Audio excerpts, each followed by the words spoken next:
सनातन वैदिक विश्व हिंदू धर्म सत्य प्रात्यक्षिक पुनर्जीवन। मी काशी विश्वेश्वर सरस्वती महाराज कलकी दत्तात्रय मंदिर शिरूर गोंडदी पाचवाडी येथून दिनांक 8/8/1960 पासून प्रचार करीत आहे। आपण विश्वक्रांती नवे ज्ञान आपण ऐका, सर्वात सांगत जा।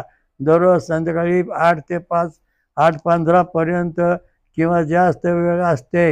अवश्य लाभ घेणे। ओम वक्रतुंड महाकाय सूर्यकोटि समप्रभ निर्विघ्नं कुरु मे देव सर्वकार्येषु सर्वदा। आतापर्यंत जगामध्ये कोणत्या देवाची भक्ती करावी, कोणाची पूजा करावी, कोणाच्या मागे पळावं, माणसातून काय देव झाले आणि देवातून काय देव झाले, सगळा गोंधळ ब्रह्म घोटाळा झालेला आहे। कारण प्रत्येकजण आपलं स्वतंत्र अस्तित्व दाखवून वाट्या चुकीच्या वाटाने चाललेला आहे। एकोहम बहुशाम बहुशाम एकोहम अशी सनातन धर्माची घोषणा आहे आणि ती घोषणा आपण पाळीत नाही। एकम सत जो पूर्ण ब्रह्म परमात्मा आहे, तो जो सहस्र शीर्षा पुरुषा सहस्र सहस्रपात दशांगुलो हा परमेश्वर आहे।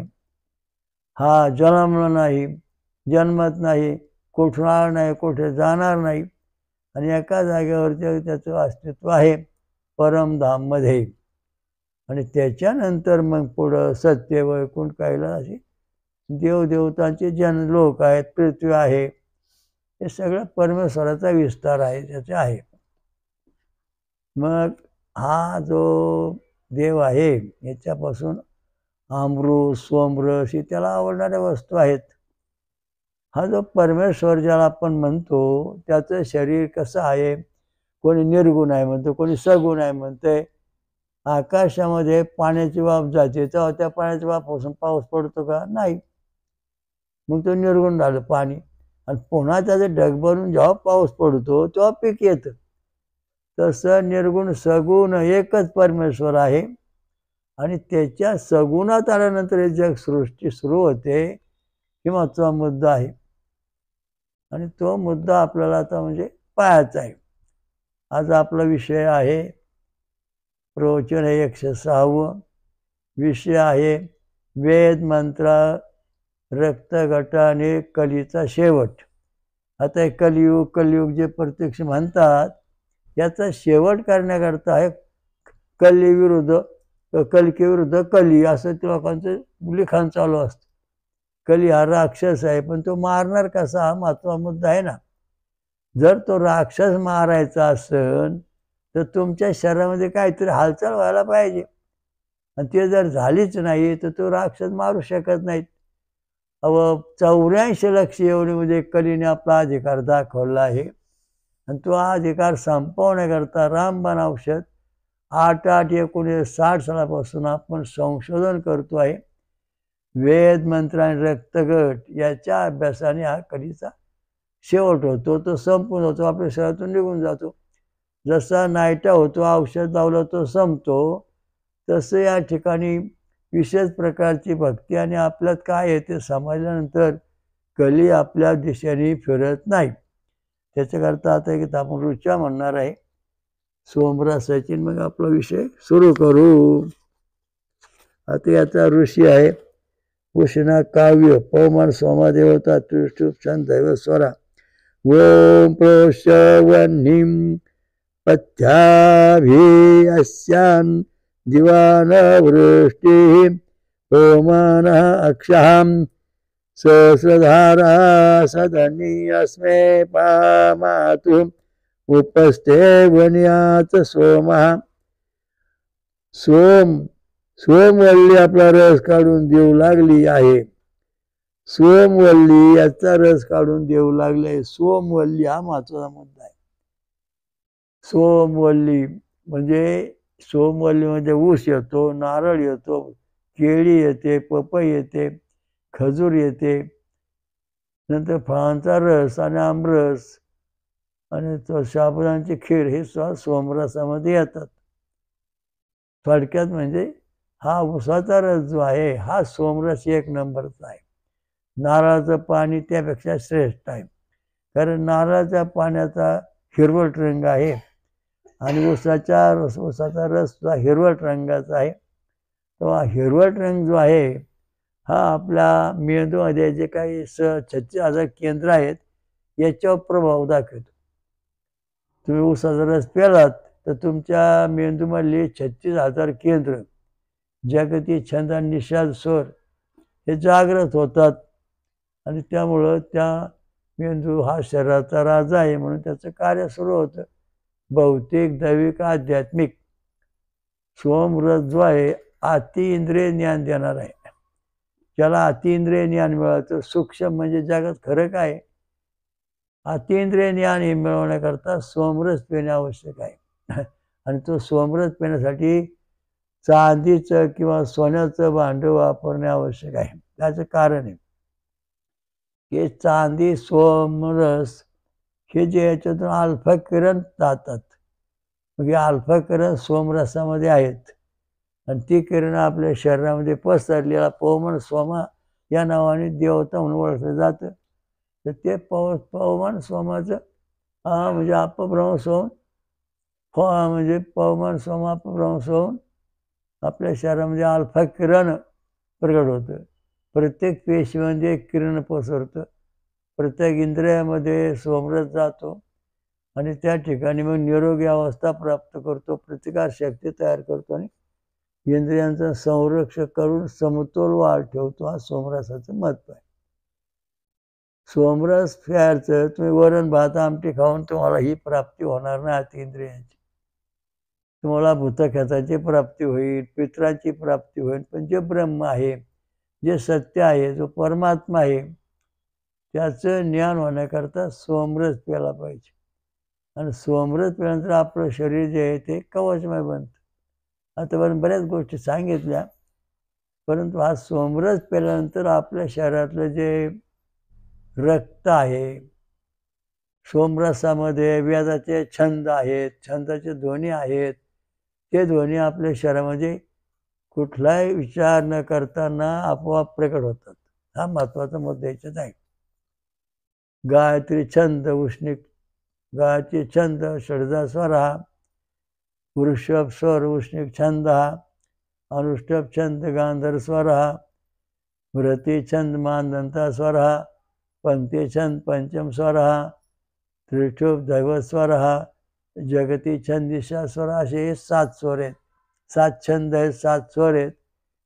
तर हे सगळे प्रगट होण्याकरता सोमरसाचं गोष्ट आहे. तुम्ही जर समजा गायत्री मंत्र म्हणत बसलात हा ओम भूम भुव स्वम अहम जनम तमम सत्यम ओम तत्सवितुर्वरेण्यं भर्गो देवस्य धीमहि धियो यो नः प्रचोदयात् असा मंत्र तुम्ही म्हटलात आणि तुम्ही समजा सोमरस नाहीच प्याला तो मंत्र सिद्ध होत नाही. अत्यंत महत्त्वाचं मंत्र कारण याच्यातून छंद आणि स्वर हे प्रगट होत नाहीत आणि छंद आणि स्वर प्रगट न झाल्यामुळं आपल्या शरीराच्या व्याधी किंवा आपल्या होणारं ज्ञान होतच नाही. अतिइंद्रिय ज्ञान होणे प्रत्येक इंद्रियांचं अतिइंद्रिय म्हणजे जे कोणाला ज्ञान होत नाही ते ज्ञान होणे. भिंतीच्या पलीकडे काय दिसणे आता इथं बसल्या बसल्या चंद्रमंगळावर काय आहे हे तुम्हाला ज्ञान होणार. मग त्रिकाळ ज्ञान होणार भविष्याचं चंद्रमंगळ वस्ती होईल का नाही हे पण तुम्ही सांगू शकता. कारण आता वातावरण असं आहे की सूर्य पृथ्वीभोवती जे वातावरण आहे तिथं आपण राहतो ते 12 किलोमीटर हवेमध्ये वातावरण म्हणजे हा पृथ्वीचा जो वायू आहे तो 12 किलोमीटरवर आहे. म्हणजे 12 किलोमीटरच्या आतमध्ये 200 ते 400 फुटावर ढग आली का पाऊस पडतो. तर अशा दृष्टीने हे जे वातावरण आहे ते वातावरण जेव्हा सूर्य जेव्हा ग्रह मंगळ गुरु शनी सगळ्या 9 ग्रह तयार होईल कमीत कमी 3 किलोमीटरचं तरी ते वातावरण सगळ्या ग्रह तयार व्हायला पाहिजे. तेव्हा तिथे जीवसृष्टी आपोआप तयार होईल किंवा जाऊन माणूस राहू शकतो. पूर्वी आपला माणूस मंगळावर राहत होता, सोमरस पित होता, आणि तिथलं वातावरण कमी झाल्यानंतर पृथ्वी वातावरण तयार झालं. मग मानवाला फुटली पंख, प्रत्येक प्राण्याला फुटली पंख, आणि मग त्या पंखाच्या जोरावरती सगळी प्रजातीतली पृथ्वीवर आली. झाडं, वृक्ष, पशु, पक्षी हे सगळे पृथ्वीवर आले, आणि मग कालांतराने ही पंख झडून गेली, आणि मग पुन्हा ही सृष्टी आपल्या आता जे आपण आहोत तसे राहतो. म्हणजे पूर्वी ही सृष्टी अशी फिरत फिरत फिरत पृथ्वी आलेली आहे. अनंत कोटी ब्रह्मांडामधून अनंत काळामध्ये जीवसृष्टी अशी प्रवास करीत करीत करीत पर्यंत आलेली आहे. ते कशामुळं? तर सोमरस पेल्यामुळं. सोमरस हा द्युलोक म्हणजे स्वर्गात आहे, आणि ते स्वर्गातला सोमरस आपण मिळवतो. म्हणजे अमृत पाहिजे, अमृतातून सोमरस अमृत प्राप्त होतं, अमृतापासून सोमरस तयार होतो. दोघांचे एकमेकांना सहमत आहे, म्हणून आपल्याला तो सोमरस प्यायला पाहिजे. म्हणजे सोमरस प्यायल्यानंतर आपण आपलं जे वेद आहेत, आपले मंत्र आहेत वेदांचे, आता आपल्याला वेदांचे मंत्र येत नाही, काहीच माहीत नाही, पण तुम्ही जर सोमरस पेत राहिलात, फळं खात राहिलात, तर तुम्हाला कुठल्याही प्रकारचा एखादा छंदाचा मंत्र येणार. ओम नारायणा विद्महे वासुदेवाय धीमहि तन्नो विष्णू प्रचोदयात्, असा आपण मंत्र आपला ऐकून आपण म्हणू शकतो. म्हणजे याचं कारण असं आहे की तुम्ही सोमरस पिल्यानंतर तुमच्या शरीराची ऊर्जा उत्पन्न होते, आकार उकार करायची, त्याच्यापासून हा ध्वनी तिथं शरीरात प्रकट होऊन आपोआप ज्ञान प्राप्त होतं, तोंडातून बाहेर पडतं, असं महत्त्वाचा मुद्दा आहे. तेव्हा ह्या सोमरस जेव्हा जो पिईल त्याच्या शरीरातला कलीचा अंत होईल, कली त्याच्या शरीरात राहणार नाही, आणि तो नष्ट होतो म्हणजे. तर हा सोमरस आहे, तर कारण असं आहे की हा म्हणजे एक विशेष प्रकारचं फळ तयार होतो. ही वल्ली यज्ञ मार्गाने स्वभाव यज्ञ निघाली आहे. दुर्लोकातून येणाऱ्या पर्जदृष्टी प्रवाहाने प्रवाही हा सोमरस सतत येऊ लागला आहे. हा सोमरस जो आहे, जसा पाऊस पडतो धारांचा, असा स्वर्गातून हा सोमरस खाली येतो, आणि हा रस जो खाली आला की तो नारळ, ऊस, नंतर तुम्हाला सांगतो फळांची झाडं, हे ते पाणी ते रस शोषून घेतात, आपल्या शरीरात साठवतात, आणि तो रस आपण पितोय. हा खरा शास्त्रात सिद्धांत मांडलेला आहे. मग हा सिद्धांत एकदा आल्यानंतर आपल्या रक्त तयार होत, प्रयोगशाळा रक्त तयार होत नाही, मेंदू तयार होत नाही, हृदय तयार होत नाही, अशा अनेक गोष्टी आहेत हे प्रयोगशाळेत तयार होत नाही किंवा तयार झाले करता आले नाहीत. हा सोमरस जो आहे याच्यामुळं आपल्या शरीरातल्या पेशी, तांबड्या पांढऱ्या लढणाऱ्या पेशी आणि प्लेटनेस म्हणजे चपट्या पेशी या सुधारतात, त्यांचा विकास होतो. सोमरस प्यायल्यानंतर आपली जे शरीरात जणूक आहेत 30,000 सुख ती बी आता सांगितल्यात. ओम आयो त्रिशतम सहस्राणि च दद्महे तरस्य मंदी धावती. हिरोच्या वेदात सांगितलं आहे की आपल्या शरीरामध्ये 30,000 सुख आहेत, आणि सोमरसाच्या 2 धारा उभ्या आणि 2 आडव्या अशा दृष्टीने हे जणूक तयार होत. वेदामध्ये ही विद्या पूर्वी आलेली आहे, आणि त्याप्रमाणे आपले रक्तगट तयार होतात,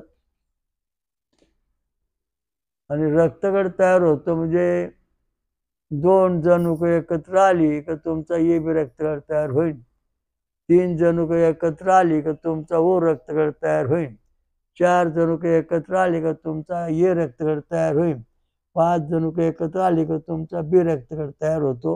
हा महत्वाचा मुद्दा. आणि वेद मंत्र आहे. वेद मंत्रामधून गायत्री छंद जेव्हा आपण गाऊ तेव्हा ए बी रक्तगट तयार होतो. जेव्हा आपण अनुष्ठुप छंद गांधार स्वरात मंत्र म्हणू तेव्हा ओ रक्तगट तयार होतो. जेव्हा आपण ब्रती छंद मांधन स्वरामध्ये मंत्र म्हणू तेव्हा ए रक्तगट तयार होतो. पंक्ती छंद आणि पंचम स्वरात जेव्हा आपण मंत्र म्हणू तेव्हा आपला बी रक्तगट तयार होतो. म्हणजे हे मंत्रातून तयार होतं रक्तगट ध्वनीमधून.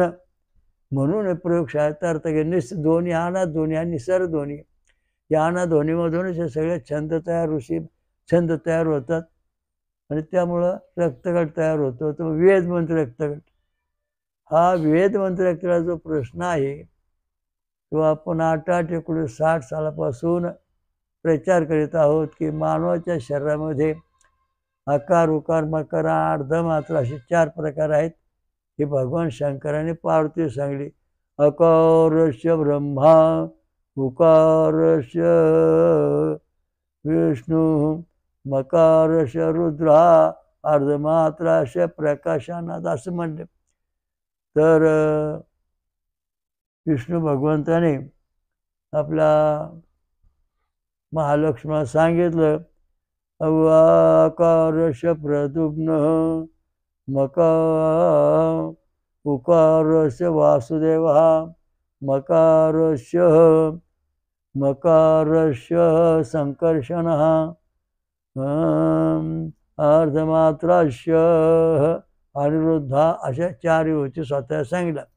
आणि भागवत पुराणात सांगितलंय ओम भगवती वासुदेव सतुर्दैर्धयसिते वासुदेवे भगवती स्मृदेशते. ज्याचं हृदय पवित्र आहे, सोमरस पिऊन ज्याचं हृदय पवित्र झालं आहे त्याच्या शरीरामध्ये भगवान परमात्मा कल्की रूपाने अवतीर्ण होत. तसा तो अवतीर्ण होत नाही. तशापर्यंत तो कली पण हटत नाही. तर भगवान कल्कीबद्दल सांगितलं पुराणात ओम स्वयंभू महाकल्की कले कालमृत प्रपातु परमात्मा धर्मानुकृत अवतारा.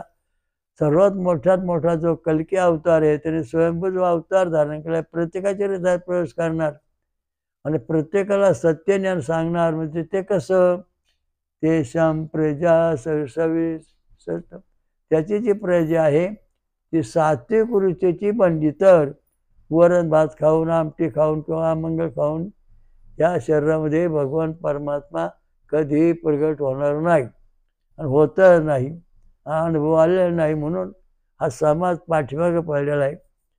जे ऋषी मुनी साधू संत मोठे तपस्वी आहेत ते कंदमुळे फळे सोमरस घेतात म्हणून त्यांच्याकडे भगवंत आहे, परमात्मा आहे. त्याला जगाचं सगळं ज्ञान होतंय, कुठे काय चाललंय, काय होणं समजते.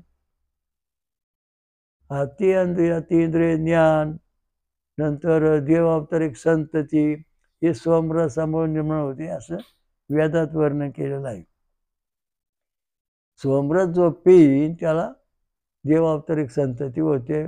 बुद्धिमान प्रजा देवच त्या घरी प्रत्यक्ष अवतीर्ण होतो. कारण सात्विक वृत्तीचं शरीर बांधल्याशिवाय देव येत नाही. एक जण बरेच जण बसले, म्हणले महाराज आम्हाला संतती झाली पाहिजे. मी म्हणलो सोमरस प्यात मला संतती होईल. एक जण काय झालं, सोमरस प्यायला सुरुवात झाली. मग देवलोक म्हणले महाराज आम्ही यांच्या घरी अवतार घेऊ. बरं ठीक आहे. काय लोक वरण भात आमटी गुलाबजांबू पेढे बर्फे खाऊन मस्त आले. मग पित्र म्हणले महाराज आम्ही ह्या कुळात जन्म घेतो. मग पुढं अमंगळ खाणारे दारू गांजे आफू मांस आणणार हे जे माणसं आहेत ते मग पित्र म्हणली, ते पितर त्या भागातले म्हणजे आम्ही यांच्या कुळात जन्म घेऊ, आम्हाला काय वर जन्म घेता येत नाही. कारण आमच्या लायकीचं शरीर आहे या ठिकाणी. देवाच्या योगीचं शरीर सोमरासाने बनतंय, पित्रांच्या योगीचं शरीर वरून भात आमटीने बनतंय आणि चेडे गोटे जन्माला घेण्याकरता हे भूतियान मार्गाचं शरीर बनतंय. या ठिकाणी ज्या त्या अवस्थेत ते जन्म घेतात. म्हणून समाजामध्ये एकोपा राहत नाही आणि तो राहण्याकरता आता एकच मार्ग आहे जगाला, वेद मंत्र आणि रक्तगट याचा अभ्यास केल्यानंतर कलीचा शेवट झालेला आहे, होत आहे. कारण का आता जो उकार मात्रा आहे त्याच्यामध्ये आत्म्याचं स्वरूप आहे ते गणेश स्वरूप आहे. नंतर उकार मात्रा स्वरूप आहे त्याच्यामध्ये सुधरण चक्राचं स्वरूप आत्मस्वरूप आहे. नंतर हे रक्तगटामध्ये शिवलिंगाचं आत्मस्वरूप आहे आणि बी गटामध्ये सूर्याग्निचक्राचं आत्मस्वरूप आहे. म्हणजे अशा दृष्टीने हे सगळी प्रजा तयार झालेली आहे. तेव्हा हे स्वरूप तुमच्या शरीरात प्रगट झाल्यानंतर तुम्ही समजा ये बी रक्तवाढीचे आहे, तुमच्यात गणेश स्वरूप प्रगट झालेलं आहे. मग तुमच्या शरीराचं स्वरूप गणेश स्वरूप झालं. देवाच्या द्वारे उभा क्षणभरी तेने मुक्तीचे हरी साधेले हरी हरिमुख्य म्हणा हरिमुख्य म्हणा, असं जे आहे 4 मुक्ती आहेत, त्या तुम्हाला गणेश स्वरूपाचं शरीर तयार झाल्यानंतर प्राप्त झालेलं आहे. आणि त्यामुळं तुमच्या शरीरामध्ये कली राहणार नाही, तो कली नष्ट झाला, शेवट झाला. तुमच्या वंशात तुमच्या घरामध्ये त्याची अनुवंशा संपली. नंतर वो रक्तगट आहे, त्याचं सुदर्शन चक्र हे जीवात्म्याचं, ते एकदा प्रगट झालं, विष्णू स्वरूपाचं शरीर बनलं की त्या ठिकाणी कलीला प्रवेश नाही, कलीचा शेवट झाला वेद मंत्राप्रमाणे. तर पुढचं जे आहे ये रक्तगट, त्या ठिकाणी शिवस्वरूप जीवात्मा आहे आणि त्याचा पूर्ण विकास झाला, चारी स्वरूपता सायुज्यता, तर तो शिवस्वरूप झाला आणि त्याच्या ठिकाणी कली कधीच प्रवेश करीत नाही, कलीचा तिथं शेवट झाला. आता बी रक्तगटाचा व जो जीवात्मा स्वरूप आहे ते सूर्याग्निचक्र स्वरूप आहे आणि त्या ठिकाणी सूर्यनारायण शक्ती जेव्हा त्या बी गटामध्ये तयार होईल तेव्हा त्याच्या शरीरामध्ये कली प्रवेश करणार नाही, तो कलीचा शेवट झाला. आणि असे हा सोमरस पेल्यानंतर आपल्या रक्तगटातून होतो. आता समजा तुमचा ये बी रक्तगट ओम एकदंता विद्महे वक्रतुंडाय धीमहि तन्नो दन्ती, हा श्लोक हा मंत्र म्हटला, ऋषी देवता छंद आणि स्वर. मग याच्यामध्ये गणक ऋषी गणपती देवता गायन निसृगा छंदा षडजा स्वरा सांगितलेला आहे. मग म्हटलं ओम एकदंता विद्महे वक्रतुंडाय धीमहि तन्नो दन्ती, हा ये बी रक्तगटाचा मंत्र आला. यांनी हा जपल्यानंतर 24 अक्षरी मंत्र जपल्यानंतर त्या ठिकाणी वेद मंत्रांच्या लहरी, त्याच्या रक्तगटाचा संपर्क, त्याच्या जीवात्म्या संपर्कमधून कली ये बी रक्तगटातून पूर्ण नष्ट आला. त्याला तो छालणार नाही, काळी विद्या जादूत्व नाही येणार नाही, आजार कुठला होणार नाही. आता वो रक्तगट आहे, त्याच्यामध्ये शिवऋषी विष्णू देवता गाची छंद षडजा स्वर आपण जर घेतला तर ओम नारायणाय विद्महे वासुदेवाय धीमहि तन्नो विष्णू प्रचोदयात्, हा वो रक्तगटाचा प्रभाव झाला या ठिकाणी. म्हणजे या ठिकाणी तुम्ही विष्णू स्वरूप झालेला आहात, चारही मुक्ती तुमच्या शरीरात प्रगट झालेल्या आहेत रक्तगटाप्रमाणे. त्यामुळं तुमच्या शरीरात कली प्रवेश करीत नाही, कलीचा शेवट झाला. मग पुढं ये रक्तगट आहे, त्याच्यामध्ये शिवस्वरूपाचा आत्मा आहे. तर ओम तत्पुरुषा, मग त्याचा विष्णू ऋषी शिवदेवता गा षडजा स्वरा ओम तत्पुरुषा विद्महे महादेवाय धीमहि तन्नो रुद्र प्रचोदयात्, असा मंत्र म्हटल्यानंतर तो ये गटावाला शिवस्वरूप झाला. म्हणजे त्याच्या शरीरात शिवशक्ती पूर्ण उतरली आहे परमात्म्याची, तिथं कलीचा शेवट झालेला आहे. आता बी रक्तगटाचा प्रश्न असा आहे की त्या ठिकाणी त्याचं सूर्याग्नी स्वरूप आहे, त्याचा ऋषी आहे विश्वामित्र ऋषी, सूर्यदेवता गाय षडजा स्वरा, असं म्हटल्यानंतर मग सूर्यनारायण विद्महे भास्कराय धीमहि तन्नो सूर्य, हा मंत्र म्हटल्यानंतर त्याच्या शरीरामध्ये सूर्यनारायण म्हणजे शिवपेक्षा सूर्यनारायणाची सायुधा प्रगट झाली 4 गटांची.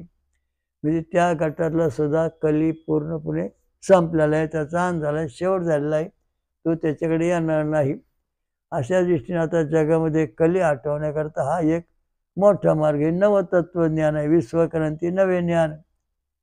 आज 106वं प्रवचनामध्ये आपण हाच विषय सांगत आलेलो आहोत. आता कली हटवायचा, कली संपवायचा, हे समाजापुढे मोठा प्रश्न आहे. मग जो तो काहीतरी नवी युक्ती सांगतो, असं करा तसं करा, कली हटन. तर कली हटवण्याकरता आज कलियुग आहे, ते संपूर्ण संपवायचे ब्रह्म सत्योग आपल्या शरीरात निर्माण करायचे, त्याच्याकरता सोमरस पिणे आवश्यक आहे. आणि सोमरस पिल्यानंतर तुमचं जीवन सुखी समाधानी राहील. कल्की अवतारात जे रहस्य आहे ते वेद मंत्र रक्तगट हे त्याचं तत्वज्ञान आहे. आणि पुढचं जे सांगायचे म्हणजे कली हटवण्याचं हे शास्त्र आहे. 24 अक्षरी हा मंत्र म्हणतोय. नंतर याच्या छातीवरचे वच्छलांछन चिन्ह आहे. असा जो भगवान परमात्मा आहे त्याच्या मार्फत या सगळे 4 विभूती त्याच्या आहेत. वासुदेवे सत्वृत हे स्थिती आहे भगवंताच्या 4 विभूती. अकारश प्रद्युम्न मकरश वासुदेवा अर्धमाहुकमकवकारश प्रद्युम्न उकारस्य वासुदेवा मकारस्य संकर्षणः अर्धमात्रस्य प्रकाशनाधा प्रद्युम्नः. तर अशा हे 4 विभूती आहेत. या 4 विभूतीमध्ये तुम्ही तुमचे अवतार आहेत. ये बी वाला गणेश अवतार, ओ वाला विष्णू अवतार, ये वाला शिव अवतार, बी वाला सूर्य अग्नि अवतार, असे तुमचे अवतार अवस्था आहे. पण ते अंश अवतार आहेत. आंब्याच्या कोयमध्ये आमरस हा सांगितला तर म्हणजे अंश अवतार आहे. आंबा लावून जेव्हा त्याची पूर्ण जोपासना करते त्याला पुन्हा आंबा येऊन आमरस होईन तेव्हा तो पूर्णत्वाला पोचला. तसा प्रत्येक माझ्या जीवामध्ये प्रत्येक ठिकाणी म्हणजे परमेश्वराचा अंश आहे, आत्मा आहे, परमात्मा आहे, ब्रह्म आहे. ते सगळ्यांची पूर्ण विकसित होण्याकरता आपल्याला सोमरस प्यायला पाहिजे. त्याप्रमाणे ते मंत्र म्हटले पाहिजेत. त्यापर्यंत तो अभ्यास केला पाहिजे. म्हणजे आपल्या शरीरातून पूर्ण विकास 100% विकास होणार. ज्या वेळेस आपल्याला परमेश्वराचं ओम सहस शीर्षाप असं विश्वरूप दर्शन होईल आणि जेव्हा आपल्याला त्याच्याकडून काही प्रतिसाद मिळेल, त्याचा आशीर्वाद मिळेल, तेव्हा आपल्या शरीरातला कली संपला 100%. तोपर्यंत नाही. मग आपल्या शरीरात ही अवस्था कशी काय व्हायची, ही खरी गोष्ट कशी काय. तर आपण ECG काढला तर आपल्या हृदयातली 6 बटणं 6 mm ते 10 mm आली का आपल्या विश्वरूप दर्शन होतं. आता माझ्याकडे येणारी बरीच मंडळी उपवास धरणारी, कायला 12 वर्ष उपवास झाला, कायला 2 वर्षे, कोणाला अर्धा महिना, कोणाला 6 महिने, कोणाला 7 दिवस, कोणी असे उपवास करतात फळं खाऊन दूध पिऊन. तर त्यांना त्या पद्धतीने दर्शन होऊ शकतं. म्हणजे परमेश्वराचं दर्शनाला जायचं म्हणजे आपलं शरीर दिव्य बनलं पाहिजे. परमेश्वराचे 4 डिग्र्या जे आहेत त्या परीक्षा पास व्हावं लागतात. स्वरूपता, सविपता, सायुज्यता. या 4 परीक्षा आपण जेव्हा पास होऊ तेव्हा आपण परमेश्वर प्राप्ती करू शकू. आपलं कलियुग सगळे शरीराला हटन, अजिबात राहणार नाही. वेद मंत्र तडवणं अभ्यास करणे आवश्यक आहे. जगाला आता एकच पर्याय आहे. वेद मंत्र रक्त गटाचा अभ्यास केल्यानंतर कली नष्ट झाला, संपला, घरादारातून संपला. तुम्ही आहे समजा तुमचा ये बी रक्तगट, तुम्ही गणेश वे बी ओ आणि ये बी गठ आहेत ओ, ये बी ओ ये आणि बी. त्या मात्रावर तुम्ही अभ्यास केल्यानंतर तुम्ही ज्या झाडाखाली बसता, ज्या वृक्षाखाली बसता, ज्या प्राण्याजवळ जाता त्यांच्या शरीरातला कली निघून जातो, राहत नाही. इतकं शास्त्र शुद्ध आहे. मग आपल्या शरीरात खरोखर कली हटला का, त्याला पुरावा काय. तुमची ही हृदयातली 6 बटणं जेव्हा 6 mm ते 10 mm येतील तेव्हा आपल्या शरीरातला कली परिपूर्ण हटला, निघून गेला. हे शास्त्र शुद्धाचा पुरावा आहे. गप्पा मारून किंवा युक्त्या प्रयुक्त्या करून हा कली तुमच्या शरीरातून कधीच निघणार नाही आणि निघू शकत नाही. वरण भात आमट्या खाऊन निघणार नाही. साधू संत ऋषी मुनी जे फळं खाऊन दूर बसतात त्यांच्या शरीरातून हा कली परिपूर्ण आता सुद्धा बाहेर निघून गेलेला आहे. त्यांच्याकडे कली नाही, त्यांच्या फक्त ब्रह्म सत्ययुग आहे.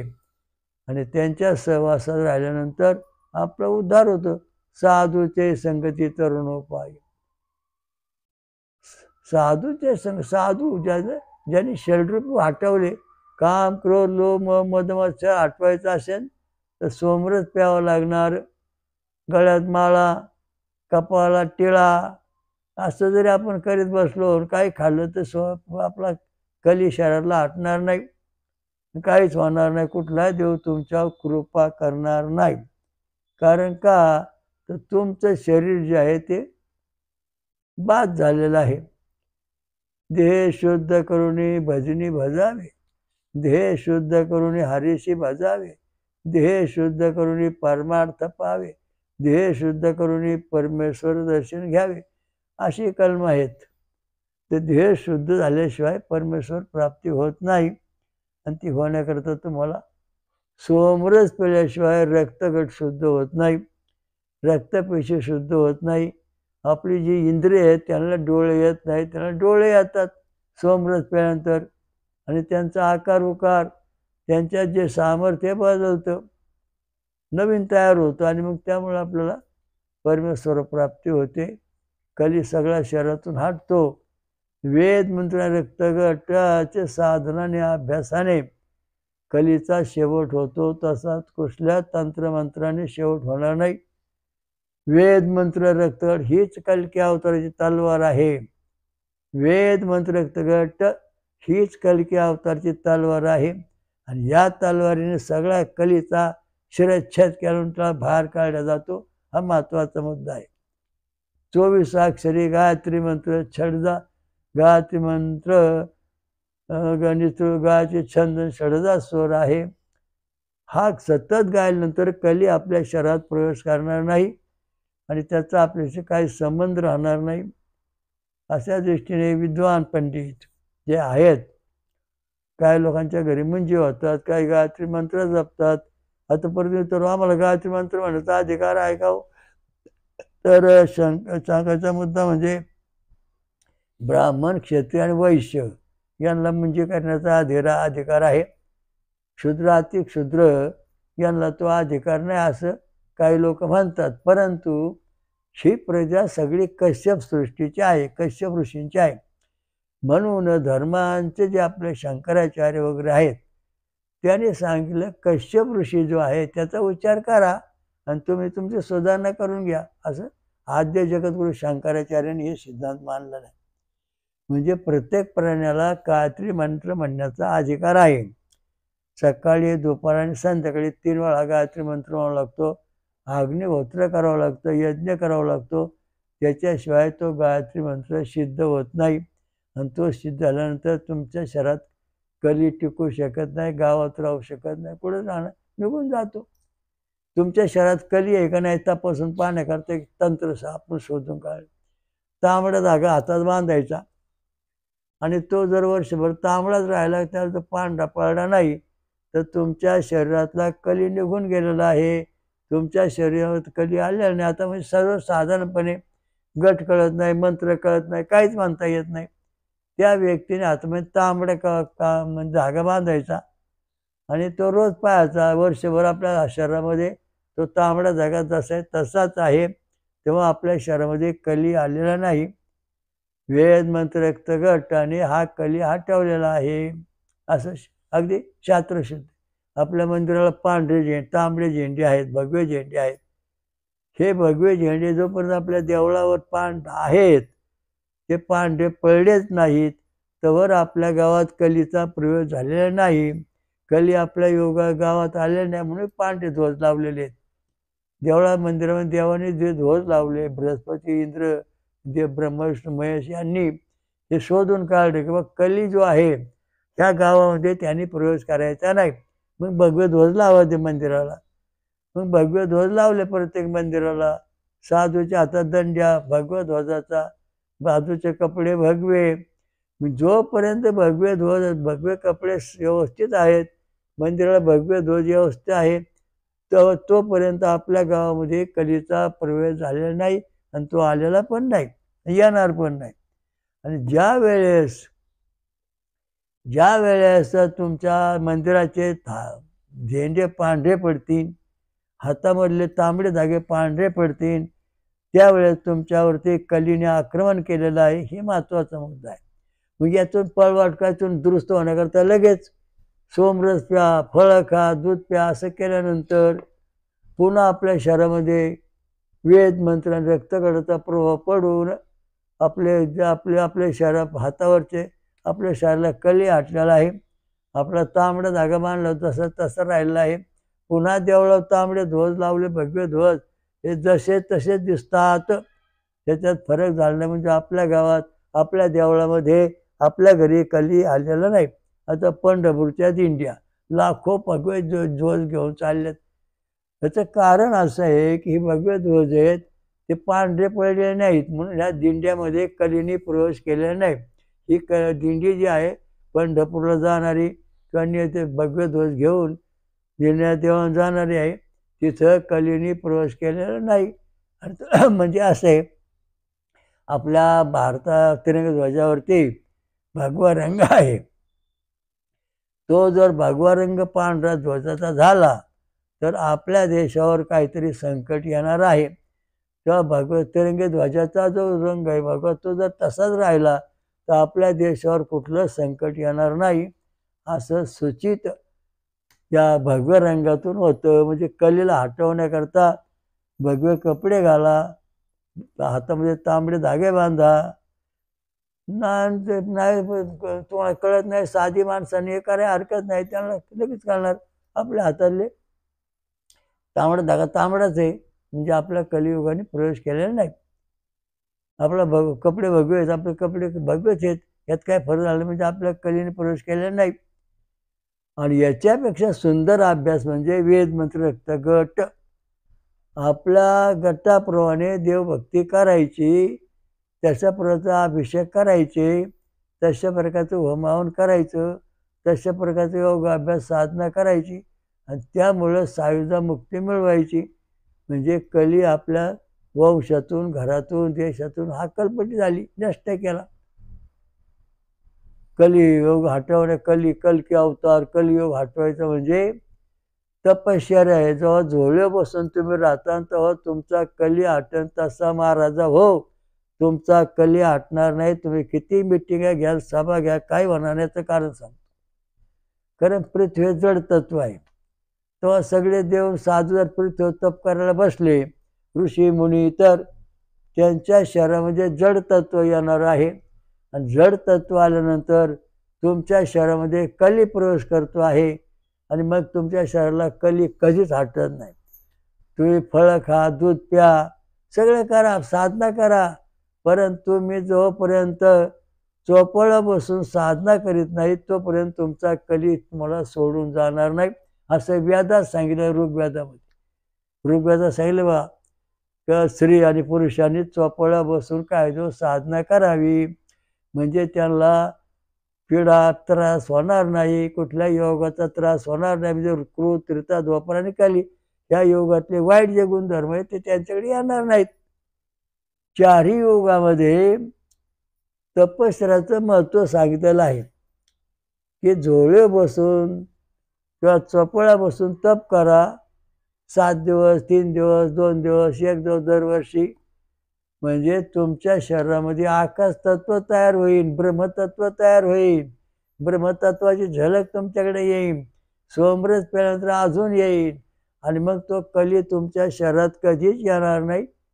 आणि तो राहिना तर जो उठतो तो म्हणतो मी अवतार आहे. अरे अवतार नाही, तुम्ही भूतात, कारण तुम्ही अन्न पाणी खाताय, त्यामुळे तुम्ही अवतार होऊ शकत नाही. जे साधू संत आमचे फळं खाऊन दूध पिऊन आहेत ते देवाचे अवतार आहेत, त्यांना आम्ही मानतो, बाकीचे कोणाला मानित नाही. आणि मुख्य परमेश्वर जो आहे तो वच्छलांछन चिन्ह ज्याने धारण केले त्याला मानतो आम्ही, बाकीचा कुठलाही परमेश्वर, कुठला अवतार आम्ही मानित नाही. मग अशा अवतारामध्ये कोण? राम, कृष्ण, दत्त हे चिन्ह धारक आहेत. त्यामुळे हे वच्छलांछन चिन्ह धारण. तुमचा एखादा आजा पंजा वारला, मग त्याच्या पायाला काळी रेषा होती, मग तो जन्माला आलं पोरगं, अरे पोराच्या पायाला काळी रेषा आहे, मग तुझा आजा जन्माला आला बरं का, अशा. किंवा पाठीवर काहीतरी खोल होती, मग तो पंचा जन्म आला बरं का. अशा दृष्टीने चिन्ह आहेत, त्या चिन्हाप्रमाणे हा परमात्मा जो आहे त्याला सुद्धा चिन्ह आहे. आता लोक परमेश्वरला कुठलं चिन्ह नाही. अहो चिन्ह नाही तो निर्गुण निराकारची अवस्था आहे, पण सगुण अवस्था पृथ्वीत त्याला चिन्ह आहे. भगवंताने वचन दिलेलं आहे, भृगुऋषी जेव्हा 3 देवांची परीक्षा घ्याल, त्रिदेव श्रेष्ठम, भागवत पुराणामध्ये 3 देव श्रेष्ठतम असं लिहिलं. तर 3 देवात श्रेष्ठ कोण हे पाहण्याकरता ब्रह्मदेव भृगुऋषी ब्रह्मदेवाच्या मंदिरात गेले, त्याला प्रवेश नाकारला. शंकराच्या मंदिरात गेले, तिथं प्रवेश नाकारला. भगवान विष्णूच्या वैकुंठात गेले, तेव्हा तिथं त्याने त्यांच्या छातीवर झोपले होते, ते त्यांच्या छातीवर लात मारली. तेव्हा भगवान महाविष्णू उठून बसले, म्हणले, महाराज, तुमचे पायाला माझं शरीर ब्रह्मवज्र कवचमय आहे, तुमच्या पायाला फार मोठी जखम झालेली आहे. म्हणून त्यांनी त्यांचे पाय चोळले, नमस्कार केला भृगु ऋषींना. आणि मग म्हणले, ठीक आहे. मग भृगु ऋषींना वचन दिलं भगवंतानी, त्रिपदान विचक्र गोपाद धर्माने धारयन, माझ्या छातीवर 3 पावलं आहेत. नंदिकेश्वराचं वत्स, नंतर भृगु ऋषीचं वत्स देवाची 3 पावलं तुमची जी आहेत ती, मी ज्या जेवढा पृथ्वी येईन त्या तेवढा चिन्ह धारण करीन, तसा येणार नाही. हा हिंदू धर्माचा खरा देव आहे. खोट्या देवांची पुस्तकं लिहून लोकांना फसवू नका. वच्छ लांछन भगवंत कल्की अवतार असं पुस्तक छापा, म्हणजे तुम्हाला भगवंताचं खरी जगाला ओळख होईल. हा देव आपला आहे, दुसरा कुठलाही देव नाही. त्याची आपण पूजा केली पाहिजे. अशा दृष्टीनं आपण चाललो पाहिजे, शक्ती मिळवली पाहिजे. आणि त्याचे नियम असे, जो आता घोड्यावर बसणार, जो पळणार, हे सगळे त्याची अवस्था आहे. तर त्याच्या जी तलवार आहे ती वेद मंत्र ही तलवार आहे. त्या तलवारीने सगळ्यांच्या अंगातला कली हटून टाकला जातो, कलीचा शेवट होतो. तसा होणार नाही. कारण का, तर झाडं, पशु पक्षी सर्व ठिकाणी हा कली शिरलेला आहे. त्याला हटवण्याकरता तुम्हाला एवढा एक रामबाण उपाय, म्हणजे जोळ्यावर बसून तप करणे. वेदात सांगितले, जोळ्यावर बसून तप करा, म्हणजे मग तुम्हाला पृथ्वीची जे काय म्हणजे जड अवस्था आहे ती प्राप्त होणार नाही. याचं कारण सांगतो. फुग्यात हवा भरली तर फुगा हवेने वरवर तरंगणार. तसं जोळ्यावर बसून सोमरस प्याला की तुमची बुद्धी प्रगल्भ होऊन परमेश्वरापर्यंत जाणार. आणि फुग्यात पाणी भरलं की ते पृथ्वीवर फुगा फिरणार, तो काय वर येणार नाही, तो काय परमेश्वराकडे जाणार नाही, तो इथं लुटमून करून मारणार. मी साधू संत असला तरी तुम्ही निर्व्यसनी बनल्याशिवाय आणि जोळ्यावर तपश्चर्या केल्याशिवाय तुमच्या प्रगती होणार नाही. तुम्हाला कलिकी अवताराचं रहस्य समजणार नाही. आणि जे वत्स लांछन चिन्ह धारण करणारा परमात्मा आहे त्याचं स्मरण करून ग्रंथ लिहा. ते स्मरण जर केलं नाही तर त्याचा शाप लागून तुमच्या अवतार म्हणणारे जे जे कोणी महाराज असतील, कोणी वीर पुरुष असतील, सगळे संपून जाणार. कारण याचा अस्तित्व टिकणार नाही. जो शाश्वत परमात्मा आहे, ज्याचा कधी नाश होत नाही, जन्माला येत नाही, जो परमात्मा आहे महा, त्याच्या छातीवर ते चिन्ह आहे. बाकीचे कोणाच्या छातीवर चिन्ह नाही. उद्या तुम्ही हजारो माणसं 12 मूर्ती मानल्या, ह्या महाराजांची, त्या महाराजांची, हा कल्की अवतार, हा कल्की अवतार, हा रामाचा अवतार, हा कृष्णाचा अवतार. ते अवतार होत नाही. कारण त्यांची जी जगण्याची ताकदीची कॅपॅसिटी आहे किंवा आयुष्य लोकांना चमत्कार दाखवू शकते, ती लय शिकायचं 400-500 वर्ष पुढे टिकणार नाही. आणि परमेश्वर जो परमात्मा आहे त्याची शक्ती जग संपलं तरी तशीच राहणार. जग आल्यानंतर तशीच राहणार. अनंताने शांत झाले तरी तशीच राहणार. त्यात काय फरक होणार नाही. म्हणून त्रिपदान विचक्रणे विष्णू गोपाद धर्माने धारेत या भगवंताने 3 ठिकाणी जगन्मन केलं. ओम भू पण त्याचं ओम ओम अतो देवांतो नो येतो विष्णू चक्रमे पृथ्व्या सप्तधामवी. आता याच्यातून 2 मार्ग सांगितले. वेदामध्ये इथं भाग निर्माण झाला. हे 3 लोक निर्माण केले. आणि पण या ठिकाणी सोम नावाचा जो देव आहे, परमात्मा आहे, सोमरस आहे, त्याने अजून महाजनतपान सत्यम 4 लोक निर्माण केले. आणि मग 4 लोक म्हणजे किती लोक झाले? 7. मग आपण यज्ञ करताना 3च योगता माणून 3 पायऱ्याचा यज्ञ करतो. भूर्भुवः स्वः 3 लोकांनाच फक्त हवन मिळतं. मग पुढचे भूर्भुवः स्वः महाजनतपान सत्य 4 लोकांना मिळत नाही. मग या 4 लोकांचा आपला कोप होतो. हा कलीचा डाव आहे. हा कली जाऊ धरून टाकण्याकरता तुम्हाला यज्ञ सुद्धा 7 पायऱ्याचा करून होम करावा लागेल. 7 पायऱ्याचा यज्ञ करताना तेव्हा तुम्हाला तुमच्या घराला कली हटन, तसा हटणार नाही. धर्मातल्या रूपरेषा आहेत, लक्षात ठेवा. आणि पुस्तकं लिहिताना लक्षात ठेवा, कल्की भगवा वच्छलांछन धारक कल्की भगवान असं लिहा. लोकांना आनंद होईल, धर्मातलं आपल्या कळण. वच्छलांछन श्रीराम प्रभू, श्रीवच्छलांछन श्रीकृष्ण, श्रीवच्छलांछन धारक कल्की दत्त देवता, अशा दृष्टीने द्यावं.